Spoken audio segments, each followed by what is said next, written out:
I done been through it all. I done had times where I had no electric and still finding a way to make music. A lot of people don't want to be humans at the end of the day. Like they just want to post their beats and forget it and forget the human interaction. Look, I'm a producer. I'm gonna add this crazy drum fill. I'm gonna add this crazy, super unique intro. Welcome to the Made in the Studio podcast, where we spotlight the creatives behind your favorite songs. I'm your host, Desmond A, and today we have a special guest. Today's guest has produced records for popular recording artists such as Rick Ross, Mistah F.A.B, Royce the 5'9", and many more. It's with great pleasure that I introduce to the podcast Dar'rell Banks. Dar'rell, thank you so much for joining the podcast. Hey, thank you for having me, brother. I'm so excited. Thank you. Absolutely, absolutely. Just starting from the top and really getting into your origin story and how you first got into music. Yeah. So what was your process into getting into music in general and then moving into music production specifically? Okay, so getting into it in general, I grew up in a musical family. My mom is a pastor. She was sang and playing in church, play piano. My uncle, same thing. They was actually in a band together when they was younger, like going around churches, different churches, singing and playing. And my older brothers were also into music. Like one of my brothers was producing before production was like even a big thing. Like I remember him having like the old Yamahas way back in the day. Like making beats on it was a task and a chore in and of itself. But so I kind of grew up in a musical family, so it's always been around me. But as far as like getting into actual music production, I was probably about 12 or 13, just messing around on the internet and stumbled across FL Studio, and then that kind of led me into the path I'm on today. Okay, that's actually somewhat of a similar story to me. Yeah. Coming across FL Studio right around that age range, and continue to cook up, and I started in band, and then that's how I got my introduction into Oh, nice, music. So nice. now, being that you're from a musical family, you have a Uh-huh. musical background, do you feel that that gives you a somewhat of a competitive edge over other producers in the music game? Absolutely, absolutely. I think more so in the edge of hearing things. Like my ear has always been tuned to music from so young that I just have that edge of that I hear what's good and what's not good. So it makes it easier for me. Like even without music theory or knowing anything, like I could just hit things and understand it. This sounds good. You have a very distinct sound. It kinda has that soulful, jazzy kinda Yeah. sound. So, who would you say have been your biggest influences in music production? Ooh, a lot, man. That's so hard. It's a lot of people. It's like a gumbo pot for me. I mean, early on, obviously, like, cause I grew up, I'm 94. So, like a lot of my influences early on was like the Timbalands, Neptunes, Scott Storch, Dr. Dre. But for like the soulful stuff is like Brian Michael Cox, like R&B wise, legend, like crazy. And I grew up on a lot of neo soul too. And the crazy thing is I can't even think of like any neo soul producers like off the top of my head, but it's like just growing up on that, like Jill Scott's Music Soul Child, that influenced me too. So that pulled into my music. It's just like taking like the Timbaland drums and the soulful stuff from like Jill Scott, putting it all together. Yeah, so that's where I get my influences. Being that you've been working on music so long, what would you say would be your first major placement in the music industry? I'm gonna count this one, I-20 from DTP. This was way back in the day. Yeah, that was like the first one that I had. Okay, and what was the story behind that? How exactly did that placement come to be? My guy Payne One, DJ Payne One. Like he's been like my guy when it comes to placements. Like he's always, because we collab a lot together, so he's always shopping and sending beats out. So that's how they came about, and it was like super close, super duper close. So that's how I got the placement. And it's crazy to think that I-20, I believe, is the father of Destroy Lonely, which is like he's like out there, like he's super big now, which is crazy. You spoke about your consistent collaborations with Yeah. DJ Payne One. Now, some producers want to just kind of be in their own little corner and not really collaborate with too many people. So, kind of speak to us on the power of collaboration. Man, collaboration is key, brother. It's like there's so much endless possibilities, especially like, when it comes to somebody who's a, echelon above you, a little bit above you. You don't have to, reach out in the pressing manner to these people. You know what I'm saying? You just reach out in love, and that reciprocated, man, it brings endless possibilities, brother. But you do have to be mindful of who you collab with, though. You can't just collab with anybody, because there's a lot of these loopers out there, and I ain't trying to shoot nobody down, but these guys, will hit you up on the email and be like, hey, bro, I got some loops for you, man, and they didn't stole somebody else's work, and then to put your name in the mud, you know? A lot of loop makers kind of have the concern on how do we split the credits? We have Right, like right. 5 or 6 people, then we get the loop to a bigger producer. Let's say there's 4 loop makers, right? Now they want to get that loop to a bigger producer, and then the bigger producer wants to give them a really teeny tiny percentage due to the fact that he's the one who's really, getting things through the door. So, how would you advise the loop makers to kind of stand up for themselves, but not really blow the situation, if that clarifies? I would say the best thing for me is to try to, and it's not easy, but to like vet these guys because there's like you can tell certain people behind the scenes, like there's things on these dudes that do that type of stuff. So like try to vet a person's character first before sending out loops. Like you got to build this relationship long term so you don't even have to deal with that type of situation. Being that we spoke about you having a, really polished, distinct sound, sometimes newer producers kind of struggle. They'll dabble in trap, they'll dabble in Afrobeat, and they don't quite know how to create their own sound that makes artists want to gravitate towards them. So, can you kind of give advice to newer producers on how they can actually develop their own kind of signature sound? Yeah, yeah. I mean, absolutely. I don't think this is hard at all. I mean, I think we've all been at a point as producers of emulating the people we like. You know, like I didn't had 1,000,001 Dr. Dre beats on my computer, bro. And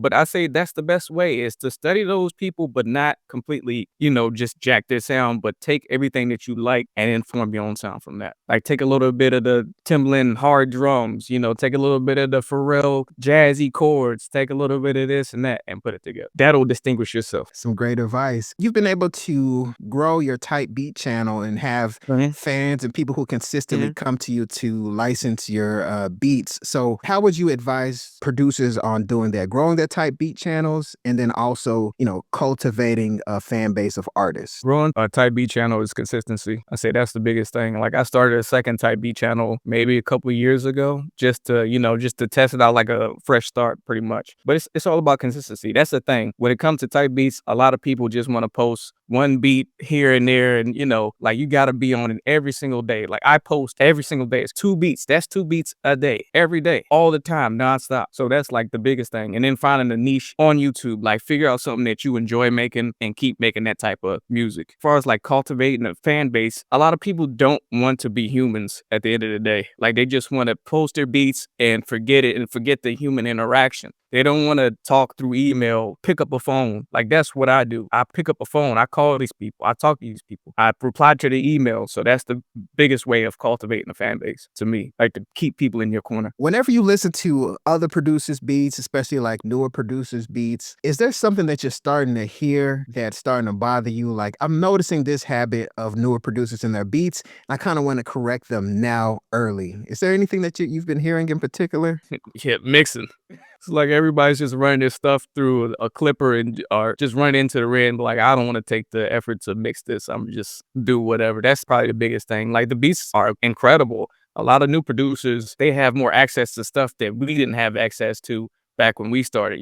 The drum kits now are amazing. The loop packs now are amazing. So it's not hard to make great music, but it's just they're missing the mixing element of it, I think. Now, speaking of mixing, your beats have fantastic, nice, polished, punchy mixes to them. So, how would you advise these producers in particular to start the process on improving their mixes? Do you have any tips and tricks you'd like to give them? Yeah, I mean, just learn the basics, man. It's not hard. Learn a little bit EQ, reverbs, delays. You don't have to do too much when it comes to mixing. And choose the proper sounds first. Choose the proper sounds and level things out to a reasonable level, and then that's it. It's not hard. Do you ever come across beat block? And if so, how do you get past that yourself? Oh, absolutely, man. Absolutely. I won't say I have beat block these days, but it's more so just I get tired of sometimes it feels like I'm repeating the same type of stuff over and over again.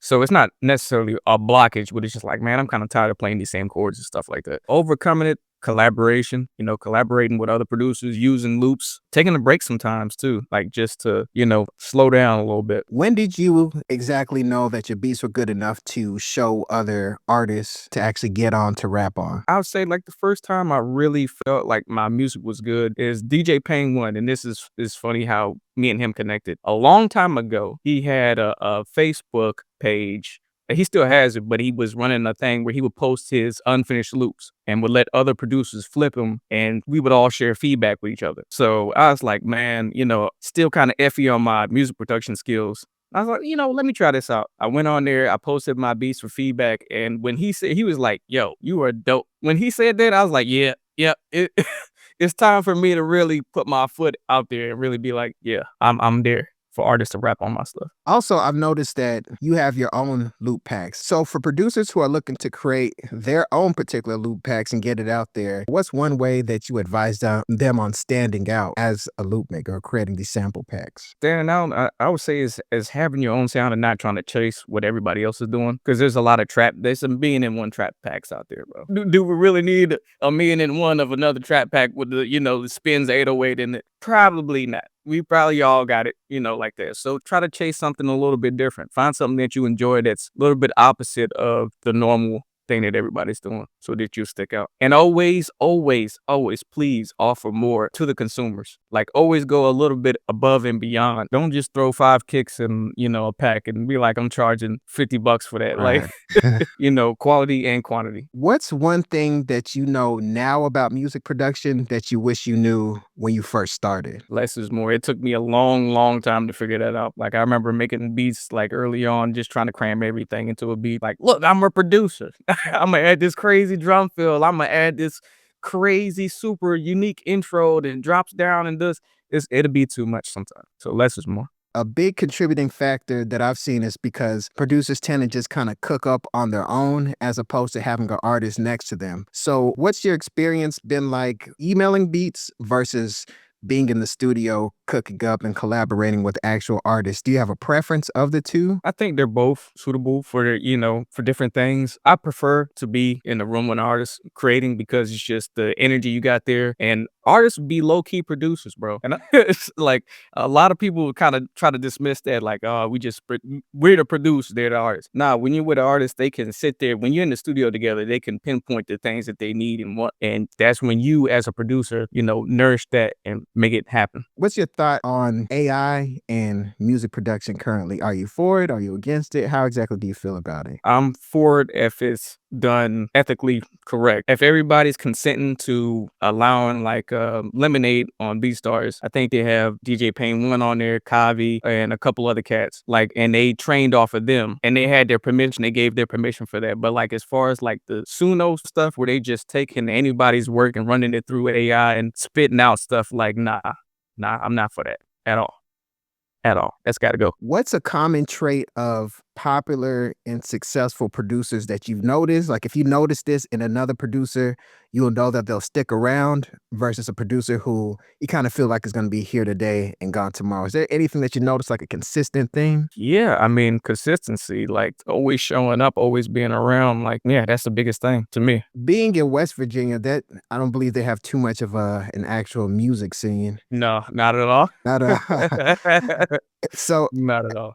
How would you advise producers who are in similar areas to kind of grow their brand, network with other producers, artists? What kind of tips and tricks would you give to them? Say the internet, man, that's the biggest thing now. Like the internet, and definitely, stepping out, even though there's not a big scene out here. I mean, I could still go out to VA and connect with people. It's not that far away. So, but yeah, definitely the internet. That is the easiest way to build your brand now. Okay, and what do you think about producers who are contemplating moving to bigger cities? Would you say that's an added advantage, or would you say they can pretty much do what they need through the internet? I would say you can do what you need through the internet, but definitely if you want to make that step, I would definitely say go for it. I mean, because it's nothing like being on the ground, like doing groundwork too. I'm just more of an introvert. I'm fine being in West Virginia doing that, doing the internet thing, but I still will step out sometimes if I had to. You have a track with Royce the 5'9". How exactly did that placement come about? Pain One, man. Like I said, that's my Oh, guy. When it comes, because I'm not a big placement chaser like that. Like I tried years ago. I'm kind of more comfortable doing like the independent artist thing and trying to nourish newer artists and stuff. But yeah, when it comes to placement, most of the time it's me and Pain collaborating. So that was a collaboration from it was years and years ago when we made that beat. It got sent in the pack to Royce, and he finally was like, one of these days, he opened up the folder, I guess, said, all right, I'm gonna rap on it. What advice would you give to producers who kind of feel like independent recording artists don't have that much of a budget, so they feel like they should chase the bigger placements, but you've been able to, make it work with independent artists? How exactly would you advise those type of producers? I feel like you have to want to work with independent artists because a lot of people obviously gonna chase for the bigger placements because of the bag and stuff like that. But that's also not guaranteed neither, you know. And a lot of times when it comes to bigger placements, you're not gonna get paid right away. A lot of times they might sit on the track for a long time or whatever. I just find the gratification of working with an independent artist because they're more accessible. You know, like we can actually build a lot of these big artists probably not going to answer your DMs or talk to you like that. You know what I'm saying? Not unless you got a close connect with them like that. For me, and also when it comes to like the budgets, obviously they're not going to have a big budget, but a lot of times if I like an artist, I'm not even worried about that. You know, I'm not. It's not all about the money for me. As producers, there's a lot of highs and there's a lot of lows. And some producers are in a position like maybe they started a family or they got the day job in the way, and they can get to a point where they just feel like, giving up and quitting. So, what kind of advice would you give to that producer who kind of feels like real, quote unquote, real life is starting to get in the way? They're contemplating quitting production. How would you advise them on, powering through that? Oh man, it's tough, man. I mean, we all have life situations going on, but I feel like, if you want this, if this is something you really want to do, bro, you're gonna push through regardless. Like keep your head up. Bad times ain't gonna last forever, bro. I done been through it all. I done had times where I had no electric and still finding a way to make music. You know, where there's a will, there's a way. You just gotta weather the storm, man. Like don't give up, bro. If this is something you want to do, never give up. And speaking about never giving up, one thing with producers is that does contribute to that is the finances. Real life happens. People are like, you need to do more side jobs and something that can bring in income. So, what are some other ways that producers can bring in income other than just, leasing beats, selling beats online? Are there any other sources that you've seen for producers? Yeah, absolutely. That's the big thing. Like, don't ever put your eggs in one basket and expect to just post beats and, become a millionaire or something like that. Diversify yourself to be beyond just a beat maker or a producer. Like myself, I make sample packs like we talked about. I also mix and master for artists. I do custom beats. You can get into sync placements. That's a whole different thing and it's incredible. But you do have to be, if you're gonna get into sync, you better be on your A game, man. That's a whole it's a whole different beast, man. But that's another way. So just try to put your hand in different things. I don't just make beats and that's it. What are some other strategies on how producers who are leasing beats online can sell more beats? Is it just more about being human, or is there any other value add strategies that you've seen work? A big thing for me is being more human, like reaching out to these people and connecting with them. That's going to make them repeat customers to, sell more beats down the line. So when somebody feels like, you're invested in them, then they're going to invest in you. So I think that's a big thing. Producers kind of feel like these artists are just kind of running them through circles and they don't really want to pay for beats. Like there's a lot of memes on producer Instagrams about how rappers say they're going to pay you and they don't. They take up a lot of time. So how do you balance the artists who are actually serious and the artists who are not serious and they're just kind of wasting your time? How you kind of sift that out? By purchasing. Not even if they're not buying your beats, they're not serious. So I don't even waste my time on somebody, just hitting me up out the blue like, hey, I'll pay you that next week or whatever. Nah, man. Like if they're serious, they're gonna purchase to begin with. So that kind of helps me sift things out. And sometimes also though, I've had cases where, I've talked to an artist and we made an agreement or whatever, and they just haven't had the time yet to get the funds. So that's also a thing of understanding, like I understand that, but they usually purchase beforehand. So it kind of helps me sift out the nonsense. How do you go about nurturing the relationship over time? Because we have so many different things going on in our life and with the production business and whatever else we have going on. How do you manage to maintain the communication line with these artists over long periods of time? Yeah, I mean, it's not easy because I got a lot of people that I rock with and I communicate with. I just try to remind myself to reach out, see how these people are doing, say, hey, what's up? How you doing? Is there anything I help you with? Stuff like that. And they also, like I said, since I reach out to people, they also reach out and check on me too. So it's like it helps, keep me in that circle too. And do you use any particular like email marketing platforms, or do you just kind of hit them up No, one on one? I do it off the cuff of me. The thing is, I'm not gonna lie, I've been slacking on like the email list and stuff like that. That's huge. That helps a lot. That helps tremendously. That's also another way, like when it comes to getting more sales as a producer, that can help keep people reminded of that you got new stuff coming out, stuff like that. But for me, I'm doing it like the old school way through text and email myself. I have like a mental Rolodex of people that I rock with.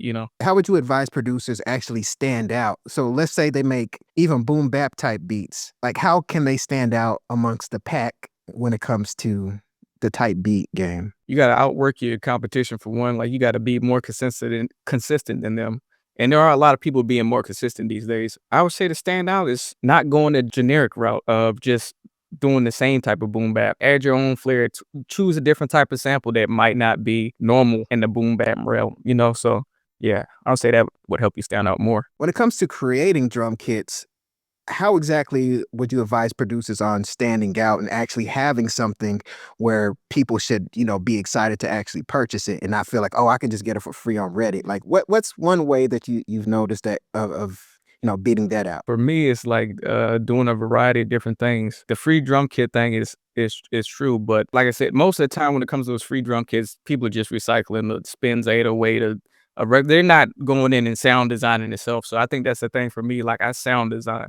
So I curate sounds. I'll hit a table and make a kick drum out of it. That's a different texture and a different type of sound. So that makes people more inclined to be like, I want to get that pack because it has something that nobody else had. And I also do like other things that a lot of producers don't do, like hi-hat loops, percussion loops in my packs as well, combined with different type of drums so that I stand out more. And when it comes to sound design, do you have any particular VSTs that you like to use to help enhance things? Do you have like a short list of VSTs? Yeah, absolutely. I've been big on Knock from Decap. That's crazy. That plugin is insane. Like it's super dope. Snapback, I think by Cable Guys. It adds like a texture and a layer onto sound, so you can put in the sound and make it sound more crunchy or stuff like that. And it adds like a slap effect to it as well. I use a lot of stock FL stuff too, like generating kicks. Like there's a kick drum generator in there. So that's a few I can think off top. Have you ever gotten to using any type of analog gear, or are you mostly just in the box? In the box for me. I haven't got analog gear yet. I've been thinking about it. I probably will one day, but yeah, I'm not super big on analog. Any other tips for producers? Sometimes producers feel like, let me just go ahead and get these other sounds from other places, blend them together,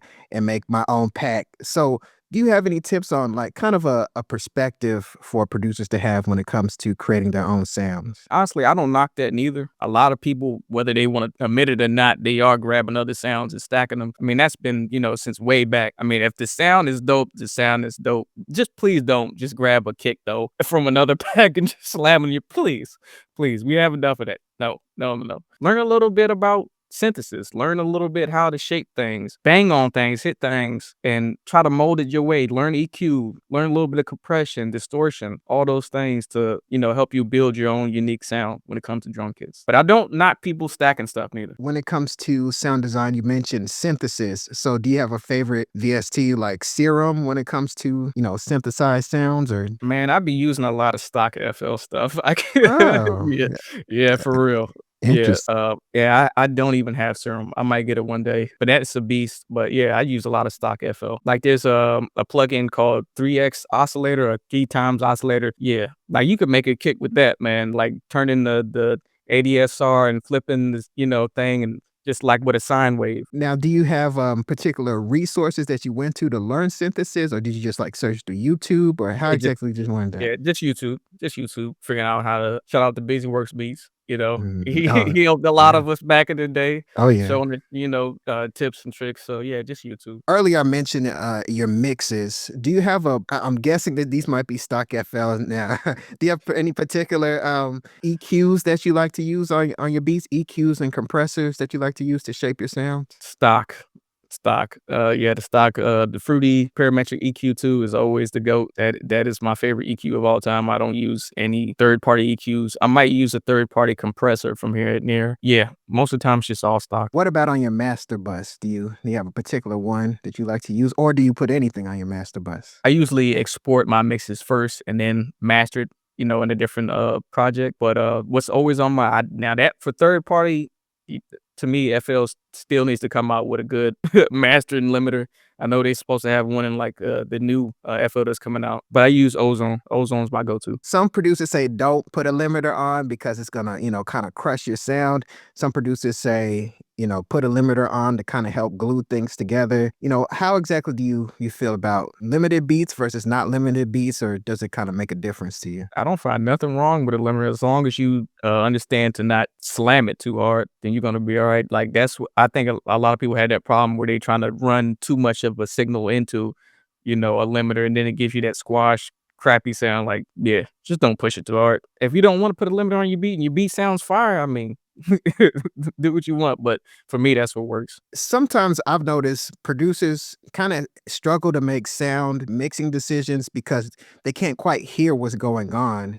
Like maybe they're using super small speakers or not Mhm. so good headphones. So, do you have particular studio monitors that you like to use or particular headphones that you've been able to get good results from? Bro, what's crazy is I need to get me a new pair. Bigger Dynamics headphones, those are like incredible when it comes to like hearing things flat and clear. Monitors, I don't really care about. Like I will use some cheap monitors. Like it doesn't matter to me because it's more so just for me listening after fact. I do a lot of my mixing in headphones, but even these that I have on my head is like some cheap headphones. So it's like because I've gotten so attuned to, I know where things should sit sonically that I don't have to have other things to try to help me with that area because I've just done it so long. So yeah, I can use anything. But I would say though, definitely get some Bear Dynamics, man. Those are like some of the best headphones when it comes to mixing, bro. Now, I think I know which band dynamics you're talking about. Do you remember the model number on those? I think I think DDT or something. I could be wrong. I know what you're talking about. I can see them. I can picture them in my head right now. So, Yeah, they uh, got the little gray